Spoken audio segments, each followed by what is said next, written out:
Good morning. It is Saturday, September 25th, 2010, and this is our tropical update for the morning. I wasn't able to get one off last night because we had some technical difficulties, so I'm doing one this morning to try and make up for that. It is 8 a.m. Central Standard Time, and our main focus is Tropical Storm Matthew and what is now Hurricane Lisa. First of all, let's take a look at Lisa. Lisa has 75 miles per hour winds, still wobbling out there in the deep Atlantic, moving north at 9 miles per hour. The pressure's down to 988. What they originally thought it was going to weaken as it moved north, it actually strengthened some, but it is now expected to weaken as it moves north. That's the 4 a.m. advisory. Take a look at the satellite for it. You can't really. Yesterday it had more of a defined eye, actually. The eye was right in here, and it only lasted for about 30 minutes, that eye did. Or no, it lasted for about 2 hours, and then the eye was gone. But it's going to keep moving north. We originally thought that it had a slight chance to move over and hit that high and go towards Bermuda, but that's not going to happen. Take a look at the projected path for it. It is just going to move due north and not affect anyone. So once it gets farther north, probably around Tuesday, I'm going to stop talking about it. There's no reason to. It will probably be downgraded in a couple advisories to a tropical storm, and it will be out of our hair, really. It's not an effect to anyone in the United States, not a really effect to anyone, period. Let's take a look at what we've been talking about the most is Tropical Storm Matthew. It's moving west-northwest at 16 miles per hour.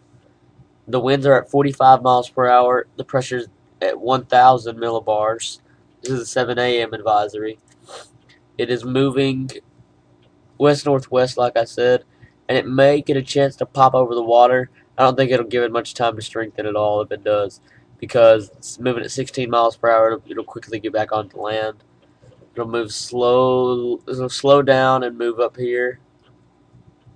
And by the time it gets back on the water, it will probably be a remnant low with not very strong of winds. Let's take a look at the satellite for it. It is very strong thunderstorm activity here.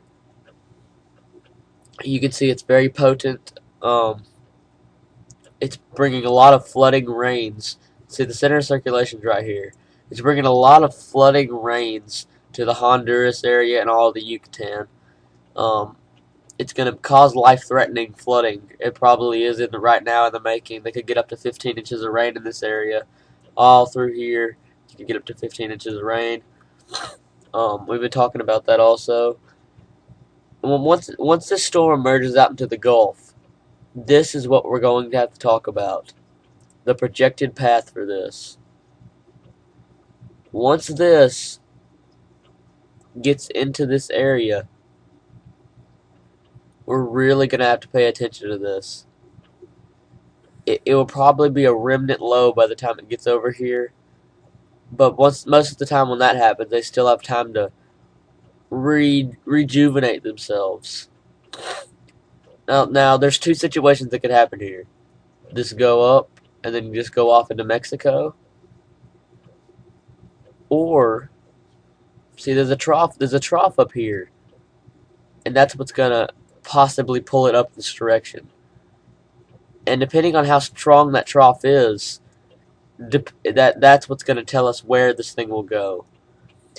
I'm going to show you what the steering for this thing is.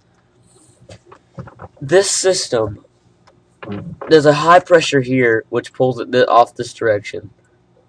It's too far over to the west of the high for the high to affect it. This trough here is the only thing that will pull it over into Florida. It has two ways to go. This will either go into Mexico or South Texas, or it will go up, and this trough will be tugging and pulling on it over here. This trough will be tugging and pulling, and it will hook off to Florida. And it being over water for this amount of time will give it plenty of time to strengthen. If it does curve to the right, I mean, we're very uncertain right now. This entire area is where it could go, and I'm gonna give it a 50-50 chance of going into Mexico or going into Florida, because I really can't tell at the moment how deep this trough is gonna go and how far it's gonna pull it. And but once it gets north, this is gonna get pulled, and the closer it gets this way, the closer the high starts affecting it. So if it does get over here, it will impact this area of Florida. Otherwise, it'll just impact this area of Mexico. But let's say that it does go into Mexico, does not affect the United States. Let's go take a look at the Caribbean and the Gulf of Mexico here. After this, if it does move this direction, after this gets out of the way, we're going to have to watch this area again early next week, because a system, I don't know if this could be it or if this area right here wants to be it. One will come up and move into this area, and it will more than likely be our next system, Nicole, and that one will, without a doubt, affect the United States. I can go ahead and tell you right now, that one will affect the United States. But another thing I've been talking about is storms that come off of Africa.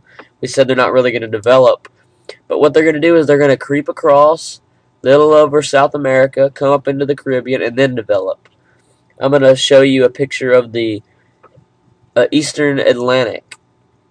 Storms like this right here, this area right here, and this area right here. These like to slide over and come just over North America. Once it gets in this area, they try to develop. They try to really get going here, and those will affect the United States. I mean, it's either if this system creeps up and goes in the Caribbean, it will develop.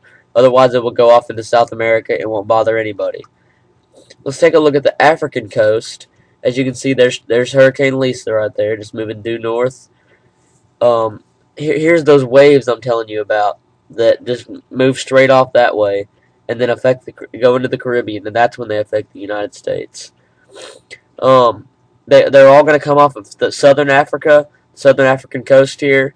They won't amount to much coming off. This right here, if anything does develop, it comes up and goes that way.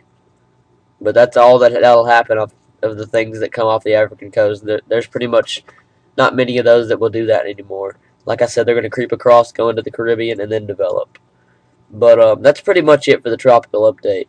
We're going to keep watching Matthew as we see what goes on with this storm, because we're very uncertain right at the moment.